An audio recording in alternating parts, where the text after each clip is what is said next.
Saksi kunci dalam kasus Vina, Liga Akbar meminta ayah Eki Ibtu Rudiana jujur terkait penyelidikan kasus kematian Vina dan Eki. Wakapolri periode 2013-2014 Komjen Purnawirawan Ugroseno menyebut ayah Eki bisa terancam dipecat jika terbukti merekayasa penanganan kasus Vina.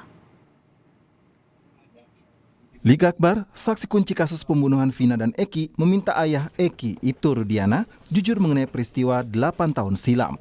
Liga Akbar menyebut dia sama sekali tidak berada di TKP, tetapi diminta menandatangani berita acara pemeriksaan oleh ayah Eki. Menurut Liga Akbar, ia sejak lama ingin mencabut BAP karena tidak berada di lokasi.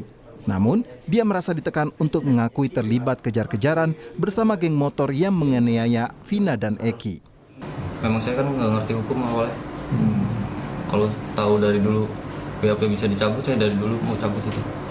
Dan sekarang ketika ramai, akhirnya Liga mau mencabut itu. Saya mau mencabut itu, Pak. Karena emang saya mau membuka yang sebenarnya, Pak. Sebenarnya emang saya nggak ada di situ. Ingin keterbukaannya saja, Pak. Kejujurannya. Kasihan sama almarhum Eki dan Vina. Itu saja. Dan juga kasihan bagi keluarganya. Liga Akbar merupakan saksi kunci dalam kasus pembunuhan Vina dan Eki 2016 lalu. Dalam putusan Pengadilan Negeri Cirebon, Liga Akbar mengakui ikut dikejar geng motor bersama korban dan mengenal salah satu pelaku bernama Ucil. Kini Liga Akbar mencabut pengakuan dan menyebut tidak mengetahui kejadian pembunuhan karena tidak bersama kedua korban. Liga Akbar juga mengeklaim diminta jadi saksi oleh ayah Eki. Dugaan kesalahan prosedur dalam penanganan kasus kematian Vina dan Eki kini ditangani oleh Propam Polri. Polda Jawa Barat menyebut telah memeriksa secara internal ayah Eki yang merupakan anggota Polri Ibtu Rudiana. Ibtu Rudiana diperiksa karena diduga ikut terlibat dalam proses penyidikan kasus kematian anaknya 8 tahun silam. Ayah Eki, ya tentu sebagai pelapor yang melaporkan terkait dengan kejadian ini sudah diperiksa. Ya, baik oleh penyidik dari Polda Jawa Barat tentu untuk kepentingan pemeriksaan untuk penyidikan yang sekarang sedang dilakukan. Wakapolri periode 2013-2014 Komjen Purnawirawan Ugroseno menyebut ayah almarhum Eki Ibtu Rudiana bisa diberikan sanksi pemberhentian tidak dengan hormat. Ugroseno menyebut sanksi itu bisa diberikan jika Ibtu Rudiana terbukti memengaruhi keterangan saksi dan terpidana dalam pengungkapan kasus pembunuhan Vina dan Eki. Diajak ke penyidik atau penyidik membantu dengan tujuan hanya menentukan apakah helm, jaket, dan sepeda motor milik Eki almarhum. Padahal untuk menunjukkan itu kan sebetulnya cukup bapaknya saja bisa, karena mengajak Eki, ngajak si Liga Akbar. Ini aneh satu nih, ya kan? Jadi kemudian dia membawa Liga Akbar ke penyidik. Ada nggak surat panggilan, surat perintah membawa, menghadapkan pada penyidik? Ini kan harus ada, walaupun beliau seorang perwira juga, tapi bukan terlibat dalam tim penyidikan tersebut.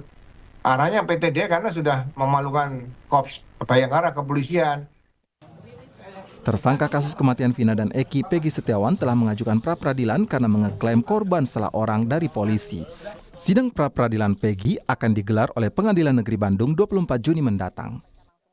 Tim Liputan, Kompas TV. Lalu bagaimana pengusutan peran ayah Eki Ibtu Rudiana oleh Propam bisa mengungkap adanya rekayasa pengusutan kasus kematian Vina dan Eki? Bagaimana juga respons dari keluarga Vina? Kami bahas malam hari ini bersama Wakapolri periode 2013-2014 Komjen Purnawirawan Ugroseno dan juga penasihat hukum keluarga Vina Putri Maya. Selamat malam Mbak Putri, Pak Ugroseno, selamat malam. Selamat malam. Selamat malam semuanya Pak Agro. Ya, malam Mbak. Ya, selamat malam. Bapak Ugroseno, saya mau ke Anda terlebih dahulu. Jadi Pak Ugroseno sebenarnya berkaitan dengan Ibtu Rudiana yang menjadi ayah Eki terlibat sejak awal dari kasus penyelidikan ini terjadi begitu untuk pembunuhan Vina dan juga Eki. Jadi memang dari awal ini penuh dengan ketidakhati-hatian dan terburu-buru dengan masuknya Ibtu Rudiana dalam penyelidikan pembunuhan Vina Eki. Ya, saya coba koordinasi dengan pengacara Peggy ya. Jadi putusan pengadilan itu saya lihat daftar barang bukti yang diajukan dalam berkas perkara itu sangat minim kalau dikaitkan dengan kasusnya pembunuhan atau penganiayaan dengan pemberatan dan dugaan pemerkosaan. Banyak kejanggalan yang saya baca di sini, apakah penyidiknya di situ kompetensi kurang Tapi sebetulnya sebagai mantan penyidik, mantan pernah tugas di polisi, saya membaca berita acara dan berkas perkara tadi sedih juga kalau kondisi kompetensi masih seperti itu. Jadinya dengan melihat tadi kurangnya bukti-bukti, jadi main salah tangkap atau kemudian buru-buru akhirnya menangkap siapapun yang akhirnya mungkin saja bisa salah tangkap. Ya, yang bekerja saya lihat dalam berita acara itu adalah Ibtu Rudi. Ibtu Rudi ini tidak melalui suatu prosedur bagaimana mencari saksi, mencari tersangka. Alat bukti belum dibuka secara utuh dan belum dianalisa, dibuat gelar perkara. Tapi kurang lebih berapa hari setelah kejadian itu, kurang lebih 2 hari, langsung mencari informasi dari beberapa orang yang dicurigai, langsung membawa beberapa tersangka. Ini kan sangat luar biasa anehnya. Jadi menurut saya masyarakat tidak perlu berspekulasi di belakang ini motifnya apa. Lebih bagus ini dibuka secara tuntas, kembali pada alat bukti. Ya, menurut saya Ini kecurigaannya Pak Ugroseono ini termasuk dengan terpidana yang sudah divonis nih. semuanya saya lihat sangat aneh. Alat bukti nggak ada. Celana dalamnya si korban Vina juga tidak ada. Baju kaos yang disita dari mungkin yang diduga membawa korban dari lokasi pertama ke TKP yang terakhir itu naik sepeda motor, baju pelaku yang diduga pelaku juga tidak ada. Sepeda motor Eki itu pun kalau dijadikan cerita seperti berkas perkara itu harus ditemukan darah di situ, tapi tidak diperiksa secara detail. Ini yang sangat aneh bagi saya. Oh, sebelum saya ke Mbak Putri, saya masih ke Pak Ugro dulu. Kalau gitu pertanyaannya ketika misalnya sejak awal sudah ada yang aneh, kenapa akhirnya sudah bisa ke ditetapkan P21, akhirnya kemudian sampai di pengadilan dan divonis kalau gitu? Ya, banyak hal seperti ini kalau kita sangat sayangkan, harusnya pihak penuntut umum melihat kembali kepada alat bukti. Kan harusnya ada petunjuk-petunjuk apa yang dilengkapi. Kalau hakim kan hanya membaca berkas perkara dan saksi-saksi di sidang, ya itu saja. Ini kelemahan yang sangat fatal adalah di bidang penyidikan. Kalau saya lihat berkas perkara ya, ini sangat fatal. Jadi motif-motif yang berkaitan dengan ada si A, si B, narkoba dan sebagainya itu kesampingkan dulu. Ini harus dibuka secara murni bagaimana pidananya secara utuh, itu aja. Bisa dibilang dari awal begitu. Nah, kalau gitu melihatnya Mbak Putri sendiri, ini gimana respon dari keluarga? Ini malah semakin ruwet nih. Ibaratnya benang semakin ruwet, bukannya semakin kelihatan nih benang merahnya. Iya, nah jadi begini Mbak, respon keluarga terhadap adanya saksi-saksi baru, kemudian bukti-bukti baru tentunya membuat mereka kaget dan jujur mereka tuh orang awam yang tidak mengerti apapun begitu Mbak. Karena memang mereka menyerahkan seluruhnya kepada kepolisian saat itu dan mereka tentunya percaya kepada bapaknya Eki karena kan merupakan salah satu orang tua korban begitu. Nah untuk perihal barang bukti dan lain sebagainya memang mereka benar-benar tidak mengetahui. Dan saat ini ketika terjadi adanya saksi baru kemudian bermunculan bukti-bukti baru tentunya membuat mereka sangat kebingungan dan akhirnya mereka juga tidak menginginkan apabila memang para terpidana itu bukan pelakunya, mereka juga ingin dilepaskan begitu Mbak, ingin dilepaskan, jangan sampai ini ada salah tangkap, itu nggak mereka inginkan begitu. Karena kalau dari hal ini benar terjadi seperti yang Pak Ugro tadi sampaikan, berarti kan ini ada kesalahan dalam proses ya Pak, sejak awal dari proses penyelidikan hingga tingkat kejaksaan sampai tingkat peradilan. Karena tentunya yang memiliki hak berwenang untuk melakukan pemeriksaan di awal kan adalah pihak kepolisian. Ya, dan ini juga yang kami selesaikan, kalaupun ini ada kesalahan dari beberapa lembaga, tentunya tidak bisa kita protes hanya dalam pihak kepolisian saja, Pak. Ini harus menjadi bentuk tanggung jawab pihak kejaksaan dan pihak pengadilan. Karena sudah sampai divonis begitu ya, sudah tahapannya panjang sekali Mbak Putri ya. Iya, karena ini berkas tidak akan mungkin bisa di P21 kalau tidak diperiksa oleh kejaksaan. Ya. Tidak bisa akan tingkat ke pengadilan persidangan kalau memang tidak ada persetujuan dari kejaksaan menyatakan berkas ini lengkap P21. Oke. Begitu. Oke, Nah, kita jadi mundur. Iya. Oke. Jadi dalam hal ini, Mbak, kita juga harus bijak, tidak bisa menyalahkan hanya institusi Polri saja. Ya, ini harus disalahkan semua pihak. Gitu, dalam artian pihak lembaga yang melakukan proses penyelidikan sampai penentuan berkas cukup hingga peradilan.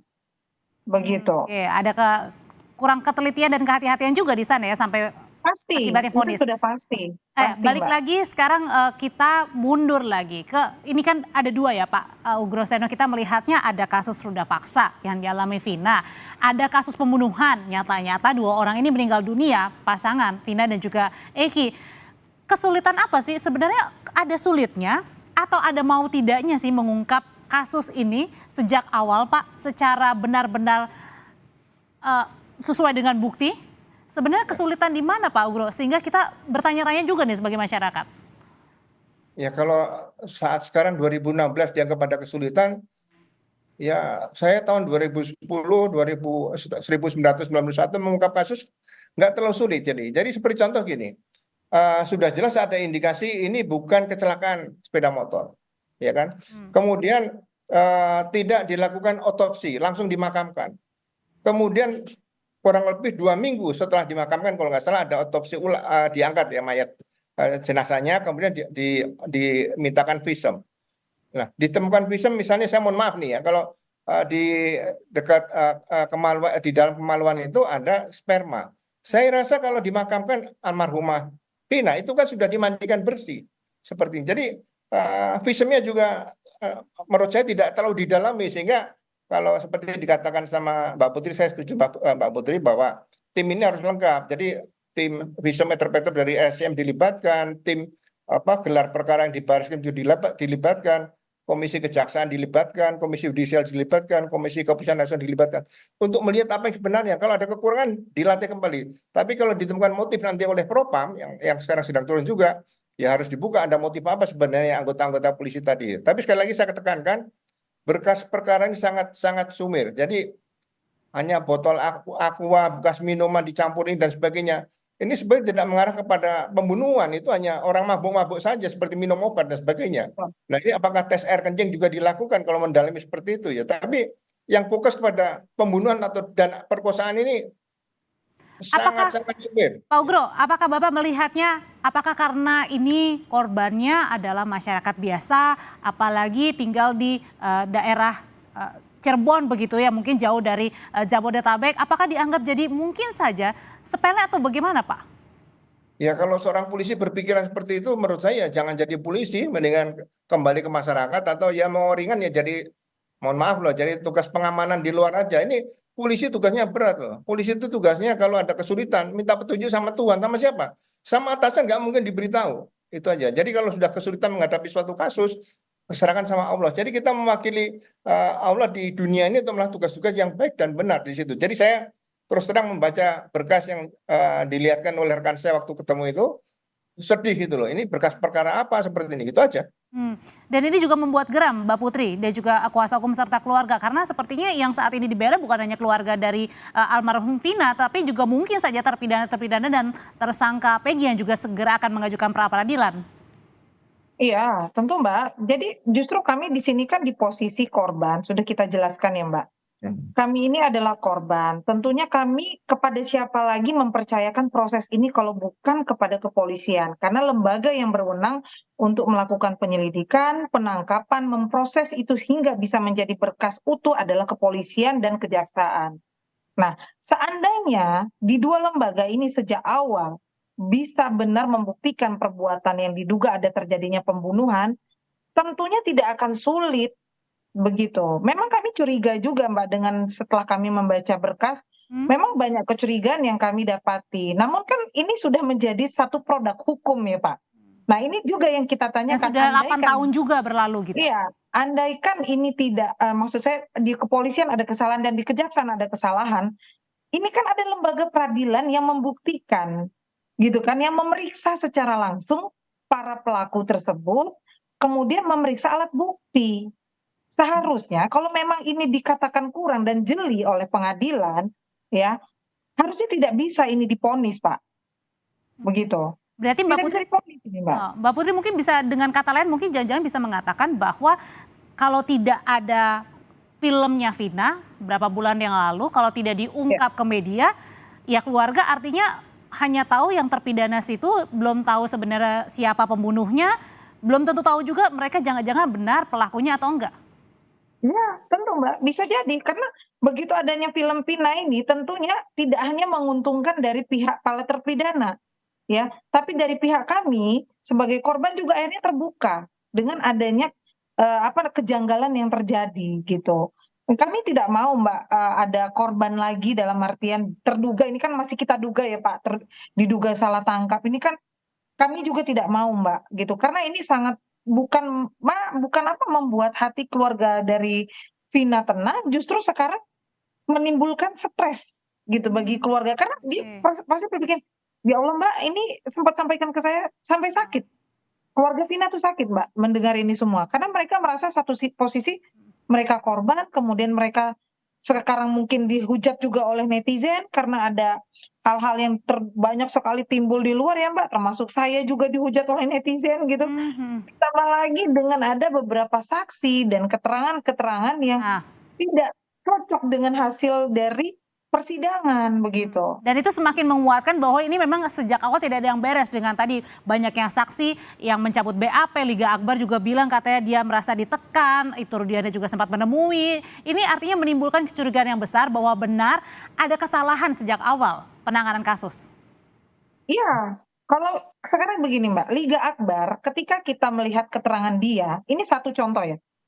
Saya justru agak aneh kalau seandainya Liga Akbar ini diarahkan loh Pak BAP-nya. Ya, seandainya diarahkan seperti yang disampaikan oleh Liga Akbar. Kenapa harus diarahkan? Oh, Liga Akbar tuh sebenarnya saksi yang mengetahui malam itu dia bersama Eki. Dan sebelum Eki, kejadian ya? Iya, sebelum kejadian. Dan Eki sudah menunjukkan, memberikan petunjuk bahwa dia diajak oleh salah satu terpidana, yaitu mungkin terpidana tersebut atas nama Rivaldi untuk berantem lah gitu. Untuk melakukan tawuran lah. Nah berarti kalau seandainya Liga Akbar ini menyampaikan perihal sesungguhnya juga kepada bapaknya Eki, ada kemungkinan ya ini nggak tahu nih apakah sudah disampaikan atau belum oleh Liga Akbar ke bapaknya Eki terhadap petunjuk dari si Eki yang menunjukkan nih ada BBM menyatakan si Eki diajakin ribut oleh si Rivaldi. Nah kalau seandainya benar Mbak ini sudah Liga Akbar tahu ada si Rivaldi, kenapa tidak itu saja ya Pak disampaikan kepada bapaknya Eki? Baik. Nah, gitu kan itu bisa dikembangkan kok Mbak. Oke. Bisa dikembangkan. Oke, Pak Ugro singkat saja Pak, dengan diperiksanya Ibtu Rudiana ini, haruskah polisi ini kemudian membuka transparan kalau memang benar ada kesalahan sejak awal? Ya, seperti itu. Jadi masalah rekaman-rekaman di BlackBerry semua itu sebenarnya kenapa tidak dibongkar ya? Ini masih ada waktu, bongkar saja di rekaman BlackBerry itu bicara dengan siapa dan sebagainya. Kemudian saya tambahkan, jadi berita acara yang saya baca dengan milik Pak pengacara Peggy, Vina katanya setelah diperkosa dibunuh di satu tempat di situ, diberikan pakaiannya kembali, kemudian dibawa naikkan sepeda motor ditaruh di jalan layang. Padahal ditemukan di jalan layang dalam keadaan celana turun ke bawah. Ini maksudnya motifnya apa? Ini kan kalau disebut kecelakaan, mana ada kecelakaan celananya turun ke bawah. Di sini polisi, naluri kepolisian, naluri Bayangkara, naluri penyidik harusnya bisa melihat bahwa ini pembunuhan gitu aja. Ini yang salah dari awal itu menurut saya. Ada dugaan kesalahan sejak awal penyelidikan. Terima kasih Pak Ugro Seno. Terima kasih Mbak Putri, sehat selalu Bapak dan juga Ibu. Terima kasih Pak. Terima kasih.